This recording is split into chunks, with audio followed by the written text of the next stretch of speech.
नमस्कार, आप सभी का स्वागत है हमारे YouTube चैनल चीनिया क्लासेस पर। तो अपने मैराथन क्लास अर्थात पूरा सिलेबस है वो कर रहे थे STSC एग्ज़ाम मेड पेपर के लिए। तो उसी क्रम में पहली रिवीजन क्लास हमारी चैनल पे आ चुकी है। यदि आपने अभी तक नहीं देखी है तो आप चैनल पे जाइए और उस रिवीजन क्लास को अवश्य रूप से देखिए। उसमें जो चीज़ें मैंने करवाई थी, जो सिलेबस मैंने पढ़ाया था वो तो कवर हमने किया ही है। इसके अलावा जो चीज़ें पहले रह गई थी, क्योंकि कम समय अपने को मिला था, तो उसके साथ जो रही चीज़ें हैं उनको भी साथ साथ हमने एक एक दो प्रश्न के माध्यम से कवर किया है। और आगे ही आज की क्लास में भी ऐसे ही अपने कवर करने वाली है। तो बहुत ही महत्वपूर्ण क्लास होने वाली है।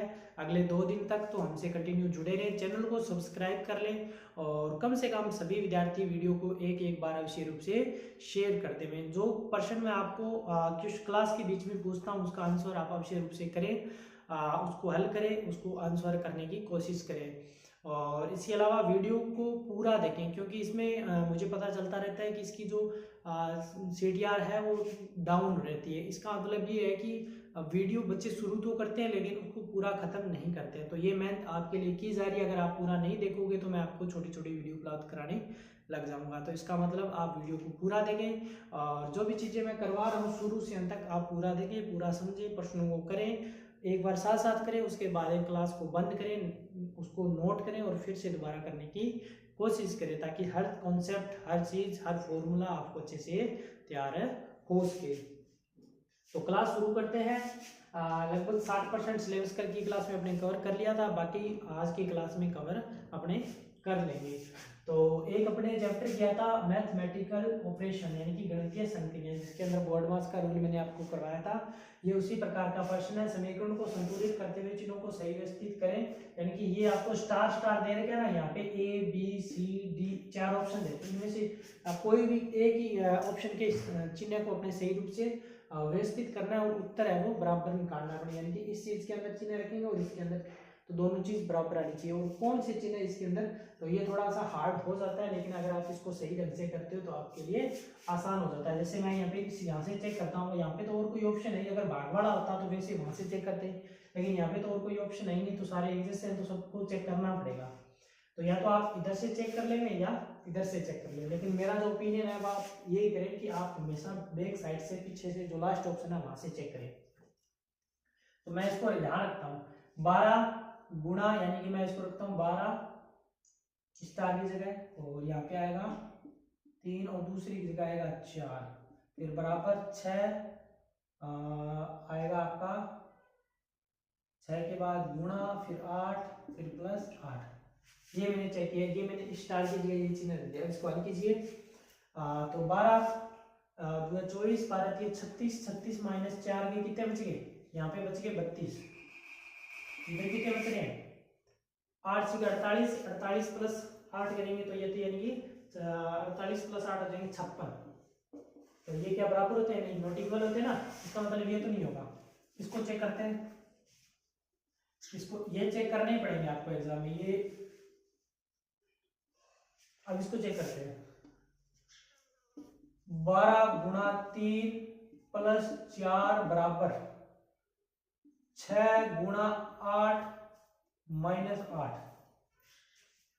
12 इंटू 3, 12 के 36, 36 और 4 जोड़े कितने हो गए 40, बराबर 8 से 48, 48 माइनस 8 के कितने बच गए 40। ये लीजिए आपका ऑप्शन कौन सा है ना। इस प्रकार का प्रश्न आ जाए तो आप ज्यादा टाइम वेस्ट नहीं करें। अगर आपसे हो रहा है एक दो क्वेश्चन चेक कर ले में आप थोड़ा सा, और अगर ज्यादा टाइम वेस्ट आपको लग रहा है कि हो सकता है तो उसको छोड़ दें। देखिए एग्जाम के अंदर ये भी चीज ध्यान के, जब ऑप्शन आप कर रहे हो तो उसको एलिमिनेट करने की कोशिश करें। 4 ऑप्शन मिलेंगे, आप पहले देखिए कि कौन से 2 आ सकते हैं, कौन से 2 नहीं आ सकते। और उसके अलावा जिस पर्सन के अंदर ज्यादा टाइम लग रहा है उस पर्सन को पहले आप छोड़ दें, क्योंकि अगर उस पर्सन को करने लग गए तो आपके उसके चक्कर में 4-5 पर्सन है वो एक्स्ट्रा जो पर्सन नहीं हो पाएंगे, क्योंकि उसमें आपके 4-5 पर्सनों का टाइम है वो वेस्ट हो जाएगा। तो जिसके अंदर टाइम ज़्यादा लग रहा हो उसको एक बार छोड़ देंगे, मार्क करके छोड़ देंगे, और बाकी जो कम टाइम में होने वाले हैं उनको जल्दी जल्दी करने की कोशिश करें। टाइम मैनेजमेंट का विशेष ध्यान रखें। अगर ये गलतियां आप नहीं करोगे, इसके अलावा पर्सन को जैसे मैंने बताया था ध्यान करो, पढ़े पर्सन को गलत पढ़ के करोगे तो आप गलत ही उत्तर निकालोगे, तो वो भी ध्यान रखें। अब अगला प्रश्न है आपका लॉजिकल वेन आरेख, जो मैंने बताया था, इसका आरेख तैयार करना है और ये 2 प्रश्न लेके आया हूं, एक मैं करवा देता हूं, एक आपको करना है। क्वेश्चन नंबर 2 के अंदर मांसाहारी बाघ और जानवर। अब देखिए बाघ जानवर है, बिल्कुल है, अपने मानते क्या होता ही है, बाघ मांसाहारी भी है, इसका मतलब ये दोनों को पूरा कवर करेंगे। और जो जानवर होते हैं वो सारे के सारे तो मांसाहारी नहीं होते हैं, है ना, जो जानवर होते हैं वो सारे के सारे मांसाहारी नहीं है, यानी कि कुछ पार्ट ये कवर करेगा, कुछ शाकाहारी भी तो होते हैं ना।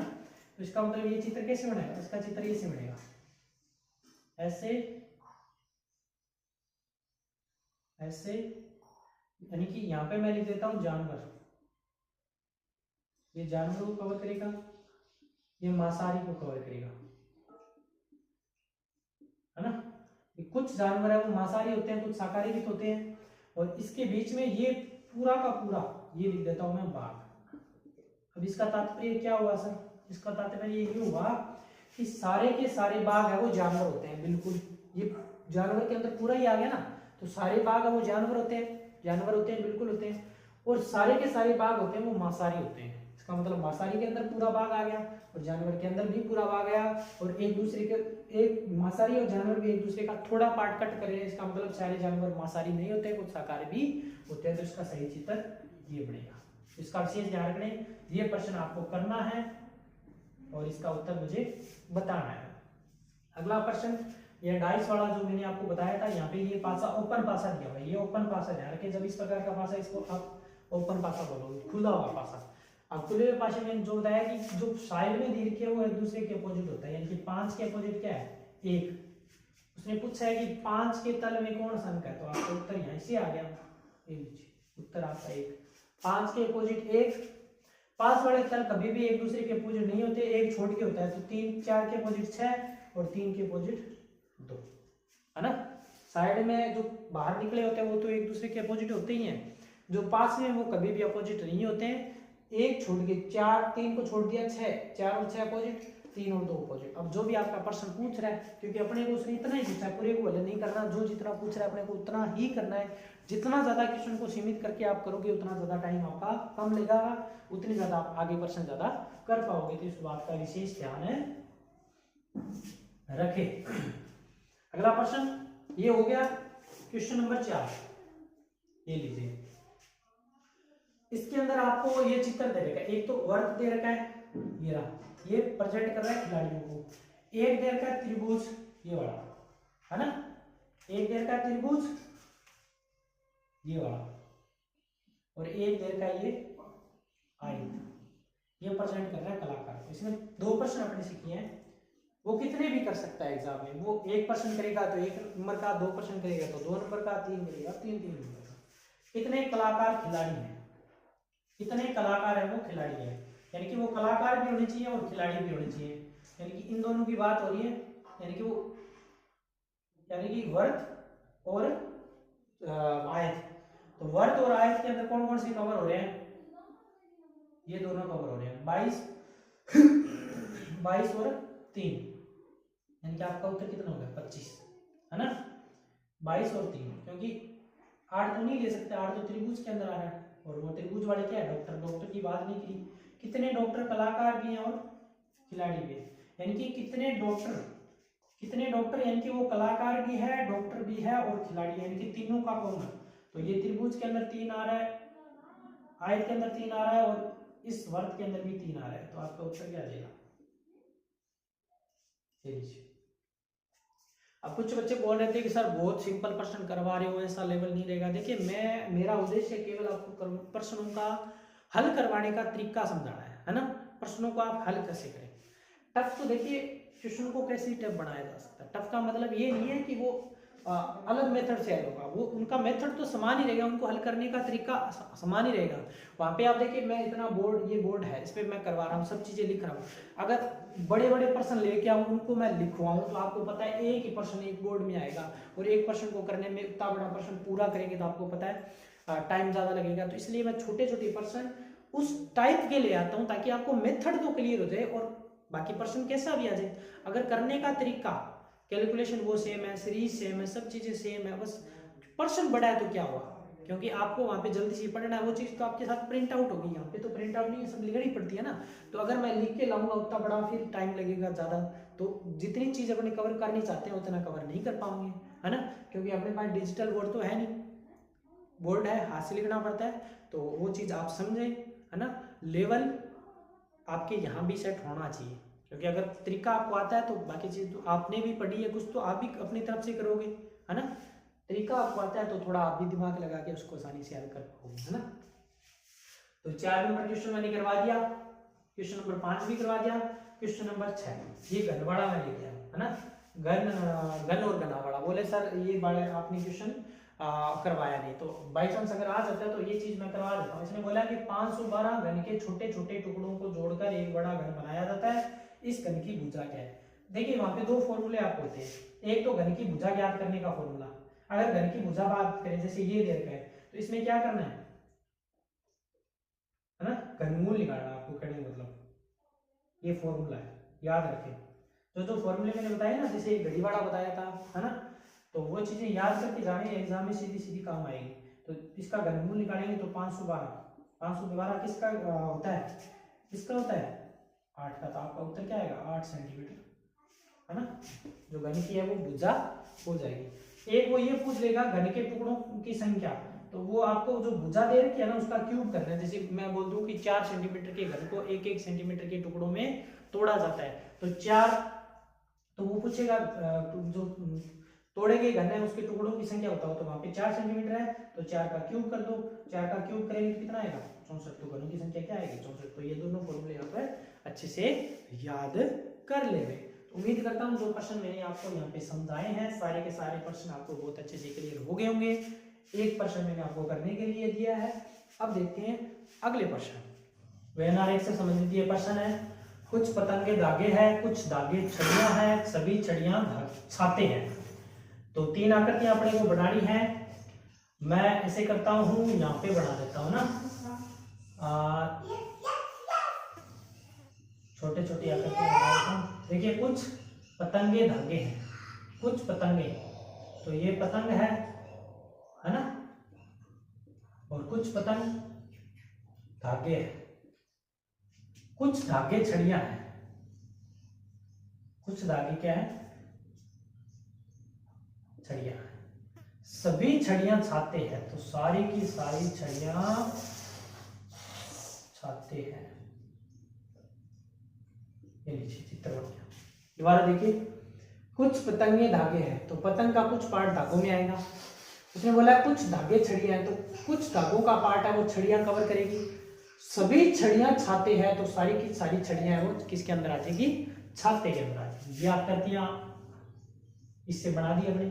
कथन चेक, निष्कर्ष चेक करते हैं। कुछ धागे पतंगे हैं, क्या कुछ धागे हैं वो पतंग है, बिल्कुल सत्य बात है ये।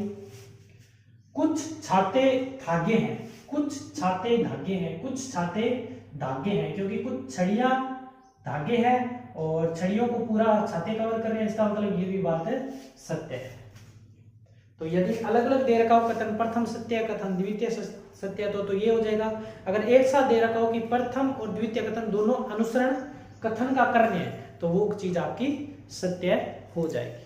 ठीक है, तो इस प्रकार से इस प्रकार जो प्रश्न आता है इसको आपको हल करना है, ध्यानपूर्वक समझ के पढ़ के। ज्यादा टाइम भी एक प्रश्न के अंदर नहीं लगाना है ना, और ऐसे नहीं है कि हड़बड़ाहट के अंदर उसको गलत करना, ऐसा भी नहीं करना है। तो विशेष ध्यान रखें। बाकी जो जरूरी चीजें हैं, बातें हैं, उसको लेकर के दिशा निर्देश से संबंधित मेरी एक वीडियो जल्द आज आपको मिल जाएगी, तो उसके अंदर भी चीजें मैं आपको बताने वाला हूँ। वो गलतियां आप ना करें, क्योंकि अक्सर विद्यार्थी क्योंकि एग्जाम जब देने जाते हो तो न चाहते हुए भी दिमाग पर एक साइकोलॉजिकल प्रेशर रहता है, तो उसके वजह से प्रश्न आते हुए भी गलत हो जाते हैं। तो वो गलतियां आपको नहीं करनी है, विशेष ध्यान रखना है। अगला प्रश्न, मरुस्थल, मर्ग मरीचिका, महासागर। तो महासागर के बाद में क्या आएगा, 4 ऑप्शन 1 2 3 4। बहुत अच्छे से मैंने करवाया था, आई थिंक शुरुआत इसी चैप्टर से करवाई थी मैंने। तो मरुस्थल की एक घटना है मर्ग मरीचिका, है ना, साइंस में पढ़ा हुआ है ना, मर्ग मरीचिका। यानी कि अपने जब देखते हैं ना दोरों के अंदर तो एक चमक सी दिखाई देती है, जैसे अपने को यूं बोलता है पलकारा सा पड़ता रहता है, जैसे ऐसे लगता है कि वहां पे पानी है ना। तो वो घटना जो होती है ना उसको मृगमरीचिका कहते हैं। इसी प्रकार से महासागर की एक घटना होती है, उसको क्या कहते हैं, उसको कहते हैं अल। क्या कहते हैं? अल। तो इसका उत्तर क्या आएगा? ऑप्शन एग्जाम में आते ही झट से टिक कर दो बस।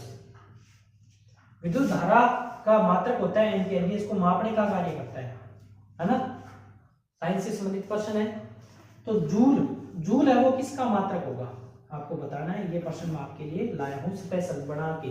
विद्युत धारा का मात्रक एम्पियर है, मैंने एक लिस्ट दी थी उसके अंदर आप सारे मात्रक दिए थे। विद्युत धारा का मात्रक एम्पियर है, जूल किसका मात्रक है ये आपको बताना है कमेंट बॉक्स में। क्वेश्चन नंबर 10 BOR, इससे आगे संबंध बना रहा है 10। तो होटल इसका इससे संबंध आगे किससे बनेगा, तो ये पहले देखना है कि 10 कैसे आया, फिर इससे क्या बनेगा, वो चीज आपको हल करके बतानी। सब चीजें ये तो करवा ही चुका हूं ना। जो बोल रहे थे ना कि सर थोड़ा तो लेवल लाइए, है ना। तो लेवल का मतलब ये नहीं कि हर प्रश्न, देखिए मैं ये मानता हूं कि आपका जितने भी मान लो 45% या 50% जो भी आपके आएंगे पेपर में, उसमें से आप ये मान के चलो कि ज्यादा से ज्यादा 7 से 10 क्वेश्चन कठिन हो सकते हैं, मतलब थोड़े टफ हो सकते हैं, है ना। अब सारे प्रश्न वो टफ दे देंगे तो बच्चे करेंगे, है ना। टफ का मतलब ये होता है कि वो आपकी पहुंच में होता है, लेकिन आपने अगर अच्छे से हर चीज को पढ़ा है समझा है तो आप उसको आसानी से कर पाओगे।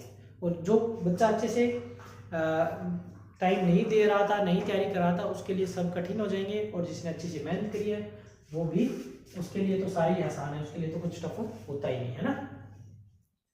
तो अगला क्वेश्चन ये करवा दिया मैंने।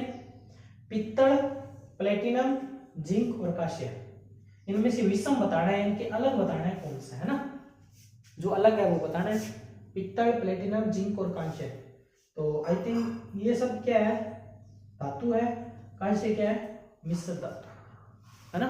जब 2 या 2 से अधिक धातुओं को एक समान अनुपात में मिलाया जाता है तो आपको पता ही है वो कांस्य मिश्र धातु है। तो ये आपका विषम ये होगा। अब ये नहीं है कि सर आप करवा रहे हो तो ये है वो है ना, इसका मैं केवल आपको मेथड समझा रहा हूँ कि एग्जाम में प्रश्न आ जाए तो आपको करना क्या है, आपको पता होना चाहिए। करना तो आपको क्या है, जो आपने याद किया है, जो आपने प्रैक्टिस करी है, चीजें पढ़ी है, समझी है, उसके अकॉर्डिंग, लेकिन आपको तरीका पता होना चाहिए कि इसके अंदर करना क्या है। इसके अंदर लिखा हुआ है विषम, विषम आ जाए, अलग आ जाए, बोलते समूह से भिन्न आ जाए, इस प्रकार का कोई भी वर्ड आ जाए तो आपको ऐसे ही करना है। और इसके अंदर तो आपको पता ही है वो, आप ये चीज तो आप समझ ही जाओगे देखते, है ना। इसमें कोई नई चीज नहीं। वाष्पीकरण, वर्षा, समुद्र, बादल। अब वो यहाँ पे आपसे पूछेगा सार्थक कर्म बताओ, यानी कि इसको एक कर्म में बताना है। तो यहाँ पे एक साइंस की घटना है, कौन सी, वर्षा होने की। आपने पढ़ी होगी कैसे होती है वर्षा। सबसे पहले आपके पास होता है समुद्र, है ना, 3 नंबर सबसे पहले। उसके बाद में समुद्र से वर्षा पानी का क्या होता है, वाष्पीकरण होता है ना। उसके बाद में 1 नंबर, उसके बाद में उससे बनता है बादल, क्योंकि संघनन क्रिया होती है तो 4, और उसके बाद में होती है वर्षा। तो ये वर्षा होने का एक क्रम होता है, तो ये सार्थक कर्म इसका होता है। अगला प्रश्न सेम है, परिवार, समुदाय, सदस्य और इलाका। इसका सार्थक कर्म आप खुद बताओगे मुझे बना के। और इस प्रकार का प्रश्न मैंने बता दिया। ये सार्थक कर्म बताना है शब्दकोश के अनुसार, अंग्रेजी अल्फाबेट है ना, उसके क्रम के अनुसार। कल की क्लास में एक क्वेश्चन मैंने करवाया था ना आपको, तो उसके अकॉर्डिंग ये प्रश्न लाया हूं ताकि आपका अभ्यास हो सके। इसको अच्छे से आप कीजिए और मुझे क्रम में बताइए कि कैसे क्रम बनेगा, 5, 4, 1, 2, 3 या और कोई क्रम, जो भी। इस प्रकार से आप नंबर से मुझे बता दीजिए, ना लिखने की जरूरत नहीं। अगर लिख दो तो बहुत अच्छी बात है, और नंबर से बताओ तो भी अच्छी बात है, बता देना। इसके बाद में अगला प्रश्न 11, 15, 90, 10, 90, 9, 72, 8, 56। इसमें बताना है कि विषम कौन सा है, विषम बोल दो या अलग बता दो, है ना। इस प्रकार के प्रश्न में तो लगभग विषम ही पूछेगा कि अलग कौन सा बढ़ रहा है ना, जिनमें कोई रिलेशन नहीं है। तो बहुत ही सिंपल क्वेश्चन है, कर लोगे आप। एक क्वेश्चन मैं मिसलिनियस से लेके आया हूँ, एक विविध चैप्टर होता है, कई बार एग्जाम में आ जाता है, पूछे जाते हैं लगभग, तो अपने को इसका क्लियर नहीं कि क्या पूछा जा सकता है ना। तो मैं कोशिश मैंने करी है, एक प्रश्न लेके आया, अगर इस प्रकार का आता है तो कम से कम, और आपने पढ़ा भी होगा इस प्रकार के प्रश्न को लेकर, बच्चों के अंदर रुचि भी होती है कि इसको कैसे हल करें, तो आप एक नई चीज भी सीखोगे यहाँ से। उससे पहले ये 2 प्रश्न करवा देता हूँ। वेस्टर्न, यहाँ पे तो इधर दर्पण लगा हुआ तो इसका मतलब ये दर्पण प्रतिबिंब, इसके नीचे लगा हुआ तो ये जल प्रतिबिंब। तो इसका बनाओगे तो कैसे हो जाएगा, सबसे नजदीक ऐसे ऐसे ऐसे, है ना, ये नजदीक है, फिर आर ऐसे, फिर ई ऐसे, टी का, है ना, सेम रहता है। यार ये चीजें भी एग्जाम में पूछ सकता है सीधा सीधा। वो पूछेगा कि दर्पण प्रतिबिंब अंग्रेजी अल्फाबेट के अंदर कौन से अक्षर है जिनके दर्पण प्रतिबिंब नहीं बनते हैं या वैसे ही बनते हैं जैसे वो है, कुछ अंतर नहीं आता, है ना, या नहीं बनते वैसे ही बोल सकता है। तो आपको ये वर्ड पता होना चाहिए। जैसे आप कर रहे, जैसे टी हो गया, है ना, जैसे ये इसका तो बनेगा इस प्रकार से, और ई वाला ये दीजिए, और डब्ल्यू, ये डब्ल्यू रहा, देखिए दो तो यहाँ ही मिलेंगे, डब्ल्यू होगा, टी होगा, लिख लीजिए, अंग्रेजी सीरीज पूरी लिखिए और वहां से उनका सबका आप दर्पण प्रतिबिंब बनाइए और उनको लिख के ले लीजिए, याद एग्जाम में हो सकता है। मुझे याद आ रहा है जैसे कि पिछला या उससे पिछला एग्जाम था जिसके अंदर ये पूछा गया था सीधा सीधा उसने कि इनका दर्पण प्रतिबिंब नहीं बनता है या जैसे वो है वैसे ही बन रहा है ना। जैसे यहाँ पे टी है तो टी का कुछ अंतर नहीं आया, डब्ल्यू है, डब्ल्यू का वैसे ही ध्यान रखना, जिनका दर्पण प्रतिबिंब नहीं बन रहा जरूर नहीं है उनका जल प्रतिबिंब भी नहीं बनेगा, इन दोनों में अंतर है। तो इसके अंदर अलग वर्ड आएंगे, इसके अंदर अलग वर्ड आएंगे, तो ये इसका दर्पण प्रतिबिंब मैंने करवा दिया। जल के लिए आपको ये लीजिए उल्टा करना है इसका, है ना, ओ सेम रहेगा, और ये चीज पास में है, ये पास में, डी का सेम रहेगा, ए का ये हो जाएगा, और वाई का ऐसे हो जाएगा, है ना। इसको वापिस ऊपर वो चीज सेट आनी चाहिए उसके ऊपर, पूरी इस पे रखोगे तो इस पर पूरी सेट आ जाएगी। तो ये लीजिए दर्पण प्रतिबिंब मैंने समझा दिया कि व्यक्ति के पास कुछ गाय या कुछ मुर्गी है, इनके सिरों की संख्या 48 तथा पैरों की संख्या 140, तो मुर्गियों की संख्या बताओ, है ना। अक्सर आपने ऐसा प्रश्न देखा होगा। कैसे करना है, मैं मान लेता हूं गाय, क्योंकि गणित में जो पहला काम होता है वो मानने का होता है। गाय है x और मुर्गियां है या मुर्गियां है y। अब मैं अगर x और y को जोड़ के और अगर लिख दूं 48, तो क्या ये सही है? बिल्कुल सही है। क्यों सही है? क्योंकि इसने बोला है कि मुर्गियों और गायों के सिरों की कुल संख्या, तो अपने गाय मानिए x और y मानिए मुर्गी, तो इसका मतलब दोनों को जोड़ेंगे तो अपनी कुल संख्या आ जाएगी, और कुल संख्या उतनी होती है जितने के उनके सिर हैं, क्योंकि एक गाय के एक ही सिर होता है। ये तो है कि एक गाय के दो सिर होते हैं, एक मुर्गी के दो सिर होते हैं, एक मुर्गी के 4 सिर होते हैं क्या? नहीं होते हैं। तो जितने वो सिर है उतनी उनकी संख्या है, इन दोनों को जोड़ेंगे तो कुल संख्या आ जाएगी। कुल संख्या का मतलब उनके कुल सिर आ जाएंगे, तो मैंने जोड़ के और दोनों के बराबर ली 48। इसका मतलब x और y दोनों 48 है। अपने को अलग अलग पता नहीं है कि 48 में से गाय कितनी है और मुर्गियां कितनी है, वो तो अपने याद करेंगे, लेकिन टोटल अपने को पता है कि टोटल मुर्गियां और गाय कितनी है, 48 है। क्योंकि जितने उतने उनके सिर है उतनी उनकी संख्या हो जाएगी, तो टोटल उनके सिरों की संख्या 48 है। अब नीचे उनकी दे रखी है पैरों की संख्या, तो गाय के अंदर पैर कितने होते हैं? एक गाय के तो 4 पैर होते हैं ना, तो 4 से गुणा कर देंगे, प्लस मुर्गियों के होते हैं 8 पैर, है ना। 8 पैर होते हैं क्या? बताइए, 8 पैर होते हैं या 4 पैर होते हैं? मुर्गियों के होते हैं 2 पैर, है ना, 2 ही होते हैं क्या? बिल्कुल। और ये दे रखे हैं टोटल इनके पैरों की संख्या 140, तो 4 से गुणा करके गाय के 4 पैर, 2 से गुणा करके 2, क्योंकि उनके 2 पैर होते हैं और ये होते हैं 140। ये लीजिए, इतना ही काम करना है। हल कर लो। कैसे करेंगे सर आप? हल अपने ऐसे करते हैं, इनको गुणा कर देते हैं ना, 2 समीकरण बना लेते हैं। पहले जो एक द्विघात समीकरण द्विघात नहीं, एक समीकरण वाला चैप्टर आता था जिसके अंदर वज्र गुणन समीकरण को हल करने का ना, अद्वितीय हल वाले वो समीकरण, हालांकि भी है लेकिन उतना नहीं है, तो इसको हल करते हैं। इसको अपने 4 से गुणा कर देते हैं ना पूरी समीकरण को, तो इसको 4 से गुणा करेंगे तो 4x प्लस 4y, और इधर आ जाएगा 8 चौका 32, 3 और 4 चौक 16 और 3 19, 192 आ गया, 192। इसको तो करने की गुणा ही नहीं है, जरूरत नहीं है। 4 प्लस 2y बराबर 140। ये लो घटा दो, घटाएंगे तो चिन्ह बदल जाएंगे ना, ये माइनस ये कट जाएंगे, क्योंकि ये प्लस ये माइनस, ये प्लस ये माइनस, तो घटेंगे तो 2y बराबर 252। y का मान निकालेंगे तो ये 2 गुणा में इधर आया तो भाग में, तो 52/2 यानी कि 26।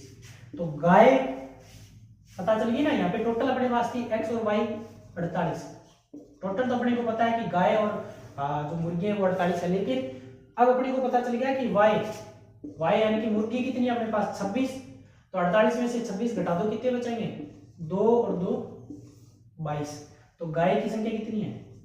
22 तो गाय है, और मुर्गियां कितनी है? 26। पूछा क्या उसने? मुर्गियों की संख्या। तो मुर्गियों की संख्या 26, गाय की संख्या 22।